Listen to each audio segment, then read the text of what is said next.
But now the next one is a bit more contentious. Something that not all people affected want to admit. And that is the situation of when you like someone more than they like you. Oh. Or love someone more than they love you. And apparently it happens in each and every single time, doesn't it? Well, it happens quite more often than people. It can't be, two people love each other exactly the same. And how do you ever define it? Yeah, but it's also, look, it depends on how big a gap it is. If it's a small gap, it's not even noticeable to many people. The wider the gap, the bigger the issue is. And it's this wide gap that I'm discussing today, because the small gaps, it doesn't really make much of a difference.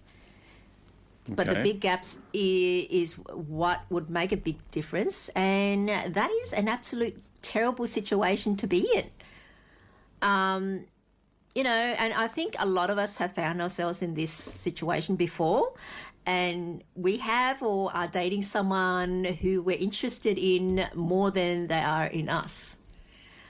And we know this either consciously or unconsciously.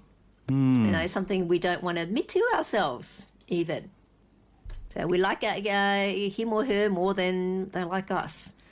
And we may even deny it and even try to convince everyone else and even ourselves that our partner loves us just as much, at least as much as we love them.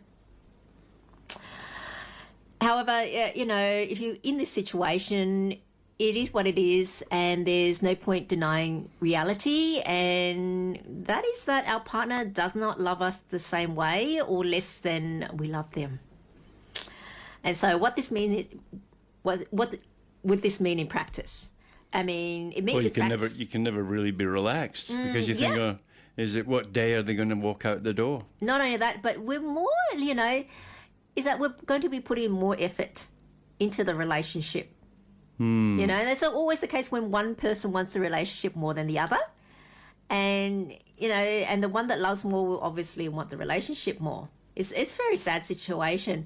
And, putting more effort in, includes do things like making more allowances and compromises to our partner to try to keep them happy. And we putting up with a fart or whatever. I think a bit more than that. Yeah? Yeah, I mean, more than that? After a while, look, that's bodily functions, and you wouldn't be human if you didn't fart. It's just that no one wants to admit it or hides their farts. But this is not a show about farts, so put that aside. Thankfully. Look, flatulence aside. Yeah, flatulence aside. Look, we do not dare, you're not going to dare to do anything that risks them getting angry or unhappy with us, for the constant fear that they might leave us. And then you're going to be grateful for every little gesture or thing that they do for us. So in short, you try really hard. Yeah, really hard, and that constant pressure all the time. And then that's and not being that creates an energetics. Yeah, and it's like, they're a try hard, and hard.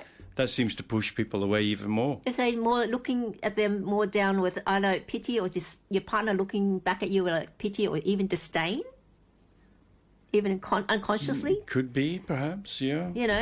Who knows? I mean, look, it's a terrible and difficult life for you. While you love your partner very much, you do suffer with the true knowledge at the back of your mind that they do not love you as much as you need and deserve to be loved. Really? So, for that very reason, I think if you're in this situation, what do you think? If someone's in this situation. Very, very tricky. Very difficult to know. You really love that person, but I think it's basically what you said before. How much value do they bring to your life? Is it worth your while to keep staying? Is it worth your while? And a lot of the times, relationships are based, most people are, because of fears. Like, in this physical realm that we see, it's pretty largely based around fears, and we fear being alone, we fear dying, we fear public speaking, we fear this, we fear that. And so we seek the solace in another person, in relationship. because in relationship, you're not alone. You've got somebody else there that can say, hey, don't be silly. You can do that. You can do it. Back. Come on. Have your back. You got it's your more back. Like, have your back. And you can come from a stronger position when you know that someone's got your back. Yeah. And you're in a stronger position. AKA another team member. Another team member. Yeah. It always comes back to that. To remind people, but you're a team, you know. There's no I in team. Yeah, it's a we. But there is me. Yeah. Yeah, but so one loves the other more. Yeah, and you know, it might be and at one moment, and then that might change. It could reverse, and a lot of the times is again, it depends on, you know, if somebody's as you say, giving you fulfilled life, even making your life better. Yeah. If they make your life better, then perhaps, you know, you can't. A lot of people would take that for granted, though, wouldn't they? Like in our egos, we would just. You know, like we've all had our mothers that used to do everything for us and, you know, wash our socks and all of that. And, and we took it for granted, you remember? Mm.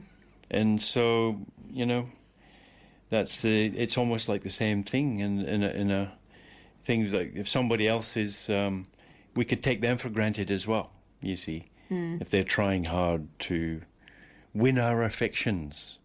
You know, they're trying to win us over.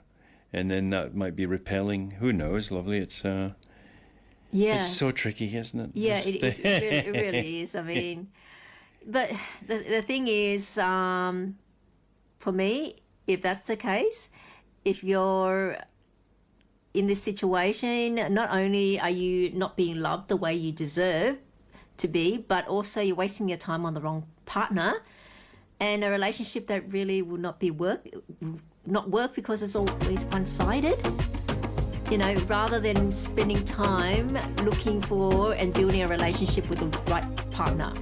So if you're fixated on that partner and keeping constant give, someone that doesn't deserve your love, or someone and you're not being loved the way and treated the way you should be, move on. But because you wasted that time. You could spend that time. You could have met someone else that would love you. You know, that you need to be loved and building a relationship with that. So then you got to be really sick of one bad date after another, hoping the next one will finally be right. Thinking of settling for someone less than ideal because you're afraid you won't find someone else, or maybe you haven't had a date in ages and you're losing hope.